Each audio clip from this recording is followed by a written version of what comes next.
You and your friends decide to take a road trip to clear your heads, get away from everything. The GPS takes you through back roads you've never seen before. Small towns with no cell service. Gas stations where the attendant stares just a little too long. Motels with flickering vacancy signs. These three people lived through exactly that. And what happened to them will make your skin crawl.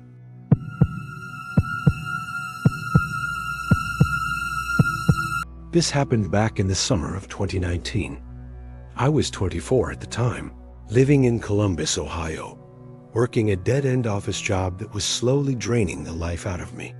My two best friends since high school, Jake and Marcus, had been planning this trip for months.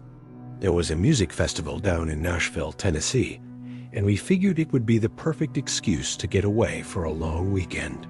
Just three guys, one car, and a cooler full of gas station snacks and energy drinks. We left on a Friday afternoon around 3 p.m. I remember it was one of those perfect summer days where the sun was bright, but not too hot, and there wasn't a cloud in the sky. Jake called shotgun before we even left my apartment parking lot, which meant Marcus was stuck in the back with all our bags. We loaded up my old Honda Civic, which had seen better days, but had never let me down before, and hit the road. The first few hours were exactly what you'd expect from a road trip with your best friends. We had our playlist going, a mix of everything from classic rock to terrible 2000s pop that we'd never admit to liking. Marcus kept making jokes about how my car smelled like old French fries, which was probably true. Jake was in charge of navigation, constantly checking his phone for the best route and reading out loud every single review of restaurants we passed. We stopped once around 6 p.m. at a rest stop to stretch our legs and grab some real food. Nothing fancy, just a Wendy's inside the service plaza. I remember we sat there for probably 45 minutes, just talking about life, about how we were all at this weird point where we weren't kids anymore, but didn't quite feel like adults either. Jake had just gotten engaged to his girlfriend of 5 years. Marcus was thinking about going back to school. And me? I had no idea what I was doing with my life. By the time we got back on the road, the sun was starting to set. At golden hour light that makes everything look like it's part of a movie. We were making good time, but Jake, who was still playing navigator, suggested we take a shortcut. Google Maps was showing the route that would save us about 45 minutes by cutting through some rural back roads, instead of staying on the main highway. "Come on, man, it'll be an adventure," Jake said when I hesitated. "When's the last time we took the scenic route?" Marcus agreed from the back seat, so I took the exit. The GPS lady's voice directed us onto a 2-lane road that immediately felt different from the highway we'd been on. Within minutes, the landscape changed. No more billboards, no more gas stations every few miles, no more traffic, just trees. Dense, dark woods on both sides of the road that seemed to close in as the sun disappeared completely. The road got narrower. The pavement was cracked and uneven, and I had to slow down to avoid some of the deeper potholes. Our music playlist had ended, and none of us bothered to put on another one. The silence felt heavy. Even Marcus, who never shut up, was quiet in the backseat, staring out the window. "This is some horror movie shit," Marcus finally said, and he laughed, but it sounded forced. Like, this is exactly how every scary movie starts. 3 idiots take a shortcut through the woods and end up getting murdered by hillbillies. "Shut up, man," Jake said, but he was smiling. "You're just trying to freak yourself out." But I got what Marcus meant. There was something unsettling about the road. We hadn't seen another car in at least 20 minutes. No houses, no lights, nothing. Just mile after mile of woods and darkness. The only illumination came from my headlights, cutting through the black. That's when I noticed the gas light. "Shit," I muttered. Tapping the gauge like that would somehow make it wrong. The little orange light was glowing, and the needle was firmly in the red zone. "Guys, we need to find gas." "What? How are we already low?" Jake pulled out his phone, squinting at the screen. There's barely any signal out here. I can't even load the map properly. How far until we're back on the main road? I asked, trying to keep my voice calm, even though I was starting to panic. Running out of gas out here, in the middle of nowhere, was not part of the plan. I don't know, man. The GPS keeps buffering, Jake said, frustrated. Maybe another 30 miles? We weren't going to make 30 miles. I knew that. The car was already starting to feel sluggish, and I could almost feel the tank getting emptier with every mile. We drove in tense silence for another 10 minutes, each of us probably calculating in our heads how screwed we were. Then, like a miracle, we saw a sign. It was old and wooden, barely visible in my headlights, but the words were clear. Gas to 2 miles. Thank God, Marcus said from the back seat. I thought we were going to be sleeping in the woods tonight. Those 2 miles felt like 20. The road got even narrower, and I was starting to wonder if the sign had been lying to us, or if the gas station had closed down years ago, and nobody had bothered to take down the sign. But then, around a curve, I saw lights. It was a gas station, but calling it felt generous. This place looked like it hadn't been updated since the 1970s. The building was small, barely more than a wooden shack with a faded sign that might have once said something, but was now illegible. There were 2 old pumps out front, the kind that still had the mechanical numbers that flip when you're filling up. A single light hung above the entrance, flickering like it was about to give up entirely. The parking lot, if you could call it that, was just dirt and gravel. There were no other cars. No signs of life except for that flickering light and what looked like a dim glow coming from inside the building. I pulled up to one of the pumps and put the car in park. For a moment, none of us moved. We just sat there, staring at the building. This place is creepy as hell, Marcus said. It's just old, Jake replied, but he didn't sound convinced. Come on, let's just get gas and get out of here. Jake got out first, heading toward the building to prepay, since the pumps looked too ancient to have card readers. I got out more slowly, my legs stiff from sitting for so long. The air outside was thick and humid, and it smelled strange. Like old oil and something else I couldn't quite identify. Something organic and slightly rotten. As I walked around to the pump, I noticed the windows of the building. They were dirty, covered in what looked like years of grime, but I could make out movement inside. Someone was in there. I started trying to figure out how the pump worked. There were no instructions, and the display was so faded I could barely read it. That's when I felt it. That sensation you get when someone's watching you. I looked up. There was a man standing in the doorway of the building. The flickering light behind him made it hard to see his face clearly, but I could make out his silhouette.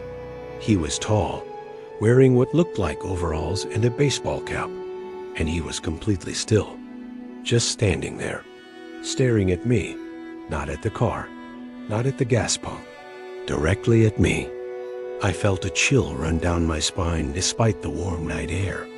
I tried to give him a nod, you know, that acknowledgement thing you do when you make eye contact with a stranger, but he didn't react, didn't nod back, didn't move at all, just kept staring. Jake came back out, and I was relieved to have someone else there. But when I looked at him, I could tell something was wrong. His face was pale, and he was walking faster than normal. Let's just get the gas and go, he said quietly, not meeting my eyes. What happened in there? Nothing, just... The guy's weird, really weird. Let's just hurry. I wanted to ask more, but the pump suddenly clicked on, and I focused on filling the tank. My hands were shaking slightly as I held the nozzle. I couldn't help glancing back at the building every few seconds. The man was still there, still staring. Marcus had gotten out of the car and was standing near the back, arms crossed. Dude, can we please leave? This place is giving me serious bad vibes. The pump seemed to be filling at a glacial pace. Every second felt like an hour. I kept watching the numbers tick up, willing it to go faster. When I looked back at the building again, my heart nearly stopped. The man had raised his arm. Slowly, deliberately, he lifted his hand and pointed. Not vaguely in our direction, directly at me. His finger was extended, aimed right at my chest, like he was marking me. "Yo, we need to go," Marcus said, his voice tight. "Like, right now." "I'm not kidding.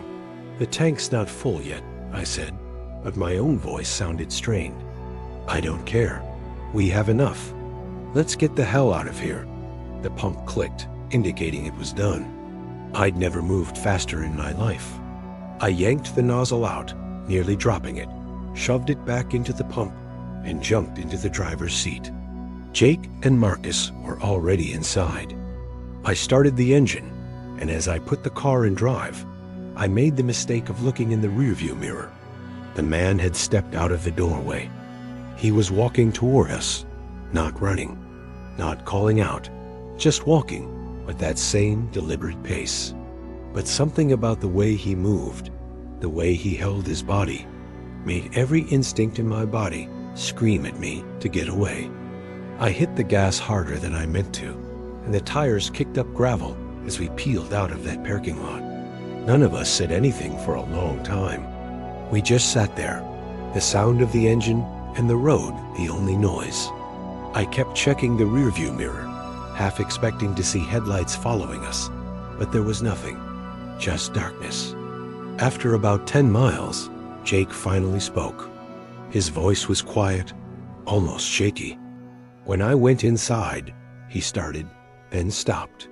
He took a breath and continued.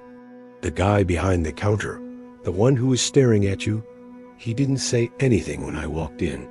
I told him what pump we were at, tried to ask how much to prepay, but he just stared at me, didn't blink, didn't acknowledge that I'd spoken, just stared." "What the fuck?" Marcus whispered from the backseat. "Then he reached under the counter," Jake continued, "and I thought, this is it. He's going to pull out a gun." I was literally about to run, but he pulled out a piece of paper, old yellowed paper, and a pen. He wrote something on it, folded it, and slid it across the counter to me. Didn't say a word, just slid it over and pointed at the door. "What did it say?" I asked, though part of me didn't want to know. Jake reached into his pocket and pulled out the folded paper. His hand was shaking as he opened it. He held it up to the light from his phone, and we could see the handwriting. It was shaky, like it had been written by someone very old or very scared. It said, "Don't stop until you're out of the county." They watched the roads at night. The three of us sat in silence, processing this. He'd written they. "What does that mean?" Marcus asked. "Who's they?" None of us had an answer. And honestly, I didn't want to find out. We drove straight through the night, not stopping until we saw city lights and other cars and signs of normal civilization. Even then, we kept driving until we reached Nashville around 4 a.m., hours ahead of schedule. We never talked about it again after that weekend, but I still have that piece of paper. Jake gave it to me the next day, said he didn't want to keep it. I've thought about going back, trying to find that gas station again, maybe getting some answers. But every time I consider it, I remember that man's face in the darkness, the way he pointed at me, and I change my mind. Some questions are better left unanswered.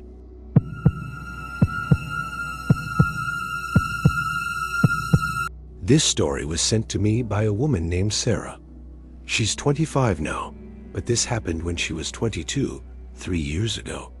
She and her boyfriend at the time, Connor, were on a road trip with another couple, their friends Megan and Tyler.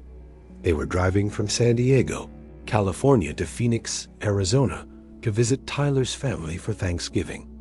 Sarah told me she'd been excited about the trip. She and Connor had been dating for about 2 years, and this was going to be their first holiday with another couple, like a grown-up trip. They'd rented a car, split the gas money, and planned to make it a fun journey rather than just driving straight through. The first day of driving went perfectly. They left San Diego around 10 a.m., stopped for lunch at this little diner Megan had read about online, and took tons of pictures at the desert lookout points along the way. Sarah said she remembered feeling really happy, like everything in her life was falling into place. But by 8 p.m., they were all exhausted. They'd been on the road for nearly 10 hours with all the stops, and Connor, who had been driving the last leg, was struggling to keep his eyes open. They'd planned to drive straight through, but Tyler suggested they find a place to stop for the night and get a fresh start in the morning. They were on a particularly empty stretch of highway when they saw a sign for a motel. It wasn't part of any chain Sarah recognized, just a standalone place called the Desert Rose Inn. The sign was old, the paint faded and peeling, but it had a vacancy sign lit up in red neon. "Should we check it out?" Megan asked from the back seat. "I could really use a shower and an actual bed." Sarah said she felt a slight hesitation when she saw the place, but she couldn't explain why. It just looked off. But everyone else seemed fine with it, and she didn't want to be the difficult one, so she agreed. They pulled into the parking lot, which had maybe 4 other cars in it. The motel itself was a single-story L-shaped building, painted a color that might have once been pink but had faded to a dusty salmon. There were about 20 rooms total, each with a door facing the parking lot and a window with curtains drawn. The office was at the corner of the L. They all went in together, a bell chiming as they opened the door. The inside smelled like stale cigarettes and something floral, maybe from one of those plug-in air fresheners that was working overtime to mask the smoke smell. Behind the desk was a man Sarah guessed to be in his 50s. He had thinning gray hair and wore a short-sleeved button-up shirt that had definitely been white at some point, but was now more of a dingy yellow. When they walked in, he looked up from a small TV he'd been watching and smiled. Sarah said the smile didn't quite reach his eyes. "Good evening, folks," he said, his voice friendly enough. "Looking for rooms?" "Yeah, we need 2 rooms for the night," Tyler said. "Preferably next to each other if possible." Sure thing. The man his name tag said, Earl, pulled out a large, old-fashioned ledger instead of using a computer. "I've got 12 and 14 available, right next to each other. How's that sound?" They agreed, and Earl had them fill out the information by hand in his ledger. Sarah noticed him glancing at her several times as she was writing. Not long glances, just quick looks that made her slightly uncomfortable. She caught him doing it at least 3 times, and each time, he immediately looked away when she noticed. They paid in cash. Earl said the credit card machine was acting up, and he handed them 2 sets of physical keys. Actual metal keys with plastic diamond-shaped tags that had the room numbers printed on them. "Checkout's at 11, Earl said. "There's a vending machine around the corner if you need snacks. Breakfast isn't included, but there's a diner about 10 miles up the road if you're interested." They thanked him and headed to their rooms. Sarah and Connor took room 12, while Megan and Tyler took 14. The rooms were exactly what you'd expect from a cheap roadside motel. 2 double beds with floral comforters that looked like they were from the 80s. A small TV sitting on a dresser. A bathroom with a shower stall, and industrial-grade carpet that was worn thin in the high-traffic areas. "Well, it's not the Ritz," Connor joked, dropping their bags on the floor. "But it'll do for one night." Sarah agreed, though she still had that nagging feeling of unease she couldn't shake. She checked the door lock. It worked, though the deadbolt was a little stiff. She pulled the curtains closed over the window, making sure there were no gaps. Connor said he was going to walk down to that diner they'd passed about a mile back and grab food for everyone. Sarah said she'd take a shower while he was gone. Megan and Tyler were going to do the same in their room. After Connor left, Sarah locked the door behind him and headed to the bathroom. She turned on the shower to let the water heat up and started to undress. That's when she noticed the painting. It was hanging on the wall, directly across from the bathroom door. One of those generic landscape prints you see in every cheap motel room: mountains, a lake, maybe some trees. It was in a simple frame, probably something Earl or whoever owned this place had bought in bulk. But something about it caught her attention. It was hanging slightly crooked, not by much, but enough that it bothered her. She walked over, intending to straighten it, and as she touched the frame, she felt something. There was a draft. A tiny current of cool air was coming from behind the painting. Her curiosity got the better of her. She carefully lifted the frame away from the wall, tilting it upward. What she saw made her blood run cold. Behind the painting, someone had drilled a hole in the wall. It was perfectly round, about the size of a quarter, and it went all the way through to the other side. She could see light coming through from the next room. Room 14, where Megan and Tyler were. Sarah felt her hands start shaking. She let the painting drop back into place and stepped backward, her heart pounding. Her mind was racing, trying to make sense of what she'd just seen. Was it an accident? Some weird construction flaw? But the hole was too perfect, too deliberate. She grabbed her phone and called Connor, her fingers fumbling with the screen. When he answered, she could barely get the words out. "Connor, you need to come back right now," she said, her voice barely above a whisper. "What?" "Sarah, I'm literally about to order. What's wrong?" "Just come back, please, right now." She could hear the concern in his voice as he agreed and hung up. Sarah pulled on her clothes, not caring that she hadn't showered yet. She kept staring at the painting, feeling like she might throw up. Connor made it back in less than 10 minutes. The moment he walked in, he knew something was seriously wrong. Sarah showed him the hole, and she watched his face go from confusion to shock to anger in the span of seconds. "Are you fucking kidding me?" he said, not quite a question. He grabbed his phone flashlight and shined it through the hole. "I can see straight into their room. I can see their bags on the bed." "Connor, someone's been watching people through this," Sarah said, feeling tears start to well up. "Someone drilled this hole to watch people. And there are probably cameras or—" Okay, let's think about this," Connor said, though Sarah could tell he was freaked out too. "Let's go tell Megan and Tyler, right now." They went next door and knocked. Tyler answered, looking confused by their expressions. "What's up, guys?" "We need to come in," Connor said. "Trust me." Once they were all inside room 14, Connor explained what they'd found. At first, Megan and Tyler looked skeptical, like maybe Sarah and Connor were playing some kind of prank. But Connor told them to check behind the painting in their room. There was a painting in the exact same spot on their wall. Tyler lifted it, and sure enough, there was the hole. From this side, you could see straight through to room 12. Megan let out a small gasp and covered her mouth. "Oh my God," she whispered.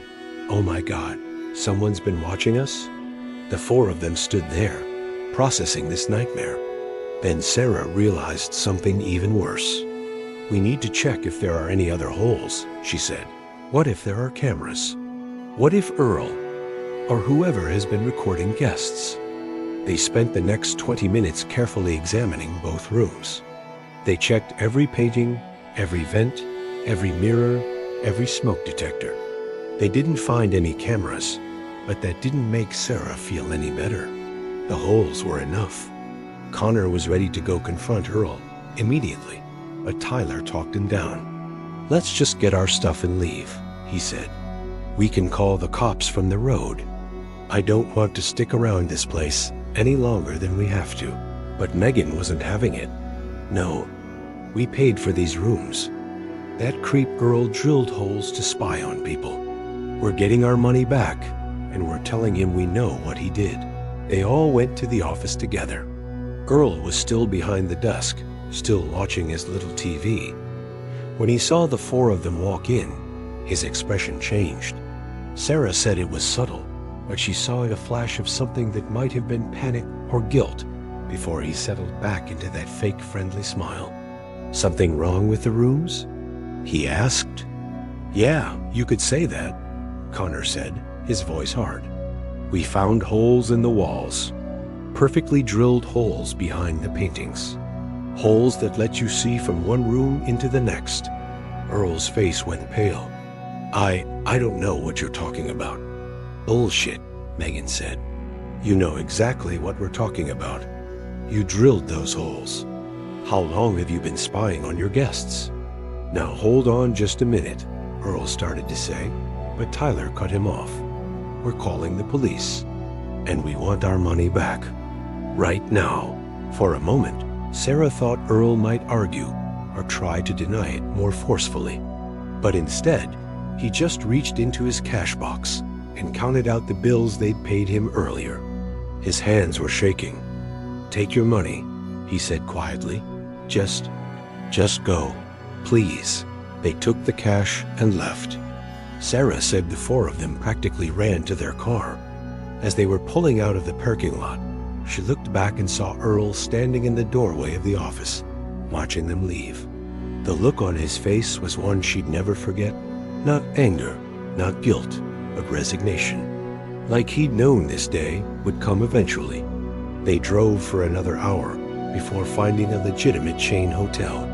Only then did they call the police and report what they'd found. The officer they spoke to took down all the information and said they'd send someone to investigate. Sarah followed up a few weeks later and learned that the motel had been shut down. Earl, whose real name turned out to be Earl Patterson, was arrested following an investigation that found not just the peepholes, but also several hidden cameras throughout the property. He'd been recording guests for years, though Sarah was told they couldn't get into specifics about the ongoing case. The district attorney's office contacted Sarah and the others months later, asking if they'd be willing to testify if the case went to trial. Sarah said she'd do it, though the thought of being in the same room as Earl again made her feel sick. The case ended up settling. Earl took a plea deal. Sarah doesn't know the exact details, but she knows he's now a registered sex offender and spent at least some time in prison. She told me she still thinks about that night sometimes, about how many people might have stayed in those rooms before them, about what Earl might have recorded, about how close they came to being just another video in whatever collection he'd built. The worst part, she said in her email to me, is that I almost didn't say anything. When I first saw that hole, part of me wanted to just ignore it, tell myself I was being paranoid, and go to bed. I almost convinced myself I was overreacting. And if I hadn't told Connor, we would have just left the next morning and never known. We would have just been another set of victims who never realized what happened to them. She said she doesn't go to small motels anymore. Even the thought of it makes her anxious. She'll drive an extra hour to find a name brand hotel, or she'll sleep in the car. Anything but risk, ending up in another place, like the Desert Rose Inn.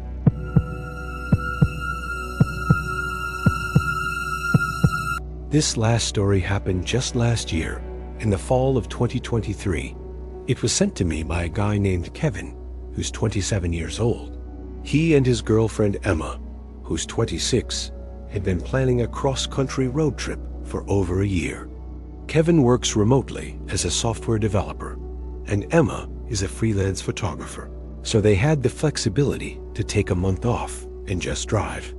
Their plan was to start in Denver, where they lived, and make their way to Portland, Oregon, hitting as many national parks and scenic spots as possible along the way. It was going to be their big adventure before Kevin proposed. He'd bought a ring and was planning to do it somewhere spectacular during the trip, though Emma didn't know that yet.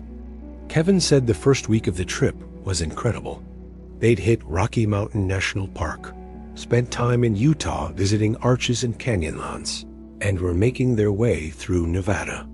Emma had taken hundreds of photos, and they'd fallen into this perfect rhythm of driving, exploring, and camping. They'd been on the road for about 10 days when this happened. They'd spent the day hiking in Great Basin National Park and were planning to drive through the night to make it to their next stop in northern Nevada by morning. Emma was exhausted from the hike, so she'd fallen asleep in the passenger seat while Kevin drove. It was around midnight. Kevin said the highway they were on was one of those long, straight stretches where you can see for miles in every direction during the day, but at night, it's just an endless tunnel of darkness. He hadn't seen another car in over an hour. The radio had lost signal about 30 miles back, so it was just him, the sound of the engine, and the white lines passing under his headlights. He was zoning out a little, that state you get into on long drives where you're awake, but your mind is somewhere else, when he noticed headlights in his rearview mirror. At first, he didn't think much of it. Another car on the highway, finally. It was almost a relief to see signs of other human life. But after 10 minutes, the car was still there, same distance behind him. Not getting closer, not falling back, just maintaining that exact distance. Kevin started paying more attention to it. He couldn't make out what kind of car it was. The headlights were too bright, almost painfully so, like they had their high beams on. He tried the old truck driver trick of tapping his brake lights a few times to signal the other driver to dim their lights or back off, but nothing changed. After 20 minutes of this, Kevin was starting to feel uneasy. It was just odd. The highway was completely empty. They hadn't passed a single exit or intersection in that whole time. There was no reason for this car to be maintaining such a precise distance behind him. He tried slowing down, taking his foot off the gas and letting his speed drop from 75 to 65. The car behind him slowed down too. Same distance. Kevin sped back up to 75, then to 80. The car matched him exactly. Okay, that's weird, Kevin muttered to himself. He glanced over at Emma, but she was still asleep, her head against the window, completely oblivious. Kevin decided to test it more directly. He accelerated to 85, which was probably not smart on an empty highway at midnight, but he wanted to see what would happen. The car behind him sped up too. Now Kevin's heart was starting to beat faster. This wasn't random. Whoever was driving that car was deliberately matching his speed, deliberately staying that exact distance behind him. But why? He thought about waking Emma, but decided to wait. Maybe he was being paranoid. Maybe it was just a weird coincidence. Maybe the person behind him was tired too, and was just following his taillights to stay awake, not paying attention to how creepy it seemed. But then he saw an exit sign. A small town called Battle Mountain, 15 miles ahead. Kevin made a decision. He'd take the exit. If it was really nothing, the car would keep going on the highway. Those 15 miles felt eternal. The car stayed behind him the whole time. Same distance. Same bright headlights pouring into his mirrors. When the exit came up, Kevin didn't signal.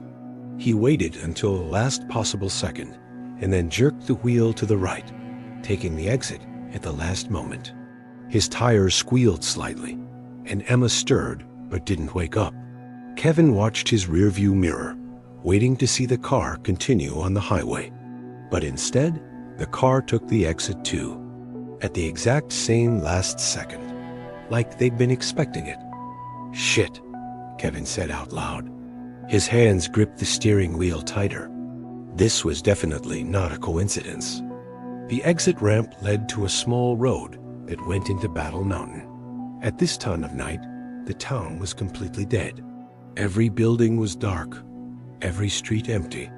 Kevin could see the main street ahead, with its old-fashioned storefronts and a single blinking traffic light. He drove through the center of town, and the car followed. Same distance. Still those bright headlights. Kevin's mind was racing. He needed to wake Emma. He needed to call the police. But more immediately, he needed to figure out what this person wanted. Were they going to follow him forever?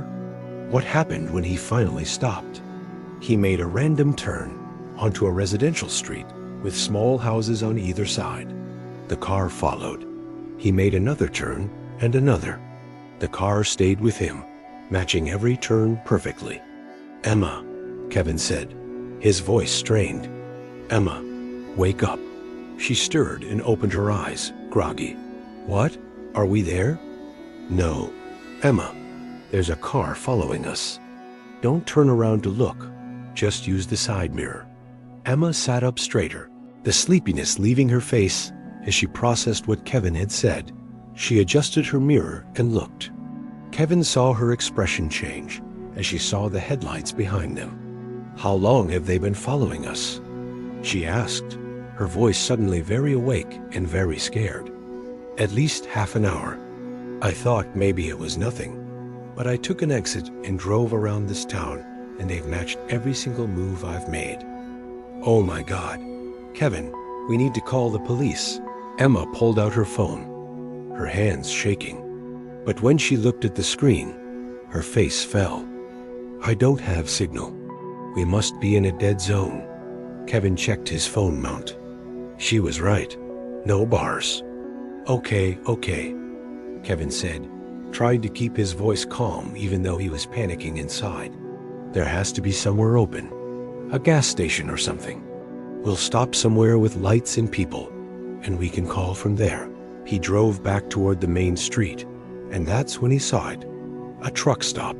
One of those 24-hour places that cater to long-haul truckers. The parking lot was lit up with harsh fluorescent lights, and Kevin could see several big rigs parked on the far side. There were lights on inside the building. Kevin pulled into the parking lot, deliberately parking right in front of the main entrance where they'd be visible to anyone inside. Emma already had her seatbelt off, ready to run inside. But then they both froze. The car that had been following them hadn't pulled into the parking lot. It had stopped at the edge, where the lot met the street, just sitting there, idling. Those bright headlights now pointed directly at Kevin's car, illuminating them in harsh white light. "What are they doing?" Emma whispered. "I don't know," Kevin said, "but we're going inside, right now. Stay close to me." They got out of the car and walked quickly toward the entrance of the truck stop. Kevin kept glancing back at the car, but he still couldn't make out any details. The headlights were too bright, obscuring everything behind them. Inside, the truck stop was exactly what Kevin expected.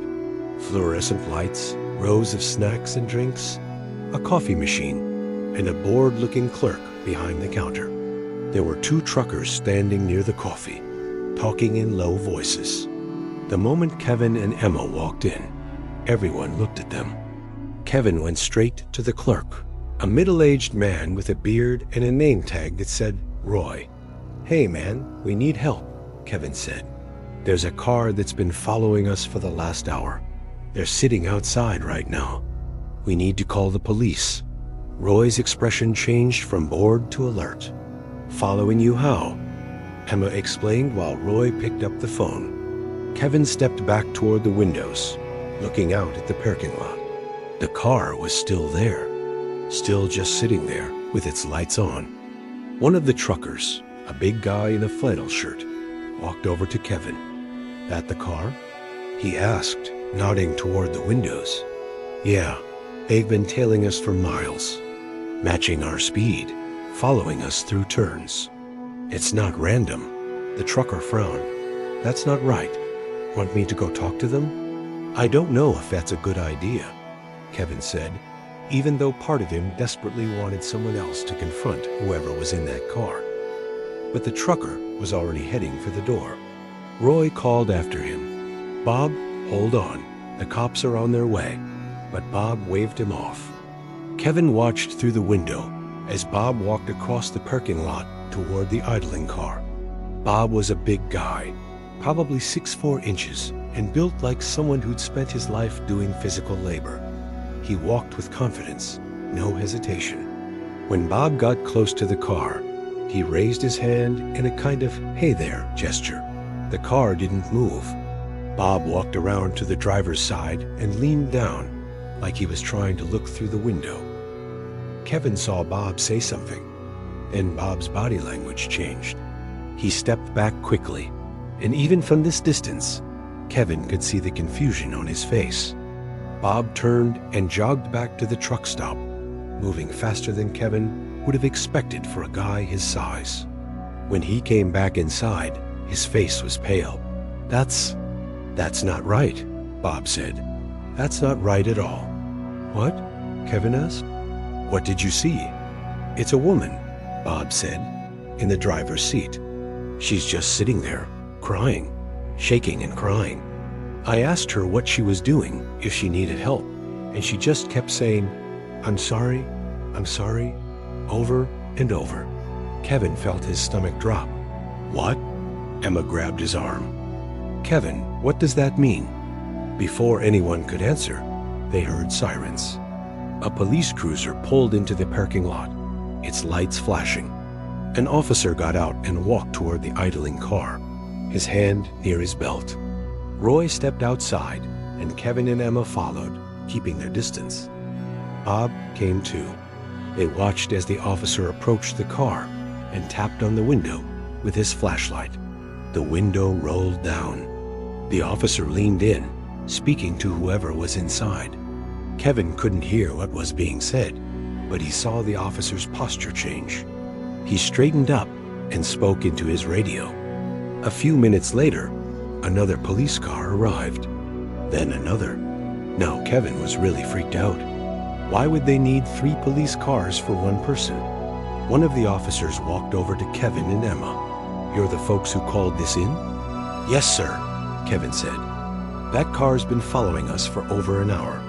"What's going on?" The officer glanced back at the car, then at Kevin. "The woman in that car says someone broke into her house earlier tonight. She's been too scared to stop driving. When she saw your car on the highway, she started following you because she didn't want to be alone." Kevin felt a wave of relief wash over him, followed immediately by guilt. "Oh my God, is she okay?" "She's pretty shaken up. We're going to take her statement and make sure she gets somewhere safe." The officer paused. "But there's something else. We're going to need you folks to stay here for a bit. Don't go back to your car yet." "Why?" Emma asked, her voice small. The officer didn't answer directly. "Just stay here, please." Kevin watched as more officers approached the woman's car. One of them opened the back door. There was a moment of tense activity, and then Kevin saw them pull someone out of the back seat. A man. He was wearing dark clothes, and his hands were being pulled behind his back. They were arresting him. Kevin felt his knees go weak. Emma gasped beside him. Roy, who'd been watching the whole thing, spoke up. "There was someone in her back seat?" The officer who'd spoken to Kevin earlier came back over. His expression was grim. The woman had no idea he was there. "We're still piecing together what happened, but it looks like he broke into her house and hid in her car while she was fleeing. She's been driving around for hours with him in her back seat, and she had no idea." Kevin couldn't process this. His brain couldn't make sense of what he was hearing. The car that had been following them, that had been terrifying them, had a woman in it who was just as scared as they were. And in the back seat, hidden the whole time, was the person she'd been running from. "If she'd stopped somewhere alone," the officer continued, "somewhere without lights or people, we don't know what would have happened. You folks pulling in here with other people around might have saved her life." Kevin and Emma stood there in the parking lot of that truck stop for another 2 hours while the police processed the scene, took their statements, and questioned the man they'd arrested. Kevin learned later that the man was someone the woman knew, an ex-boyfriend who'd been stalking her for months. He'd broken into her house that night, and when she'd fled, he'd hidden in her car. The woman, her name was Patricia, apparently came over to thank Kevin and Emma before the police took her to give her statement. Kevin said she was still shaking, tears streaming down her face.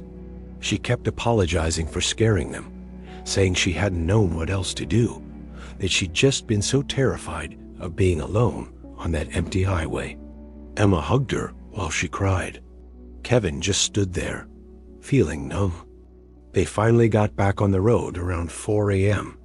Neither of them could sleep. They drove in silence for a long time, both processing what had happened. Kevin said he kept looking in the rearview mirror, that paranoid feeling refusing to leave him even though he knew the danger it passed. I was so angry at her, Kevin said to Emma at one point. When we realized she was following us, I was thinking about what I'd do if she tried something. I was ready to fight to protect you. And the whole time, she was just as scared as we were. More scared, even. Emma didn't respond right away.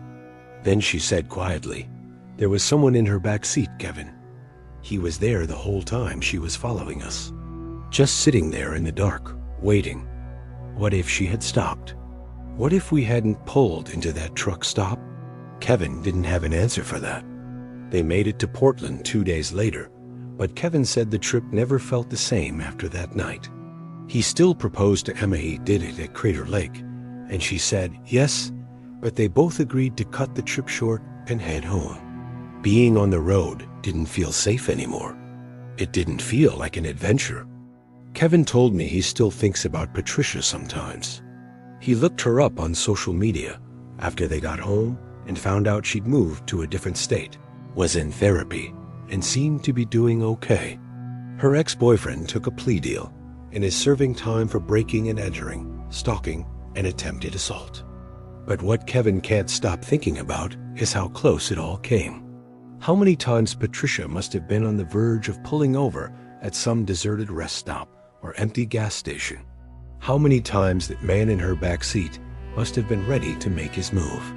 And how, by pure chance, she'd spotted Kevin's car on that empty highway and decided to follow them, to not be alone, and how that decision probably saved her life.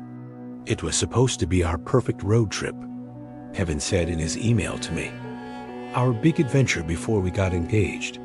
But now, whenever Emma and I talk about taking another trip, we both go quiet. We both remember that night, and how quickly everything can change. How someone who seems like a threat might just be someone running from something worse. And how sometimes the real danger is the one you never see coming. 3 road trips. 3 groups of people who thought they were just taking a drive. And 3 encounters that changed everything. The thing about the road is that it can feel safe, predictable. You know where you're going. You've got your GPS, your full tank of gas, your playlist queued up. But the road is full of variables. People you don't know, places you've never been, situations you can't predict. That gas station attendant knew something about those woods that we'll never understand. Earl at the Desert Rose Inn had been preying on travelers for years before he was caught. And Patricia was being hunted by someone who'd been hiding in plain sight. If these stories teach us anything, it's that when you're out there on the open road, you need to trust your instincts.